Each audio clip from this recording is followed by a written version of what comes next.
France, Denmark, Britain ഉൾപ്പെടെ 8 രാജ്യങ്ങൾക്ക് അധിക താരിഫ് ചുമത്താനുള്ള നീക്കത്തിൽ നിന്നും പിന്മാറി ട്രംപ്. നാറ്റോ അധ്യക്ഷൻ മാർക്ക് റുട്ടെയുമായുള്ള കൂടിക്കാഴ്ചയ്ക്ക് ശേഷമാണ് തീരുമാനം. ഫെബ്രുവരി 1 മുതൽ അധിക താരിഫ് ചുമത്താനായിരുന്നു ട്രംപിന്റെ നീക്കം.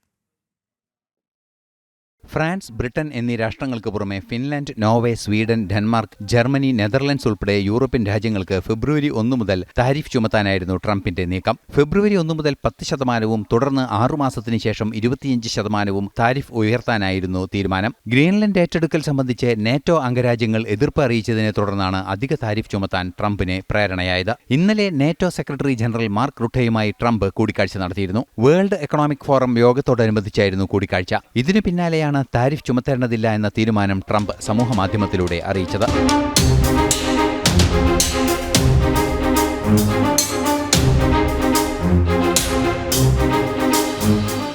ഗ്രീൻലൻഡ് ഏറ്റെടുക്കാനുള്ള നീക്കം ആരംഭിച്ചതോടെ ഫ്രാൻസിന്റെ നേതൃത്വത്തിൽ 7 രാജ്യങ്ങൾ ഗ്രീൻലൻഡിൽ സൈനിക സംവിധാനങ്ങളെ എത്തിക്കുകയായിരുന്നു.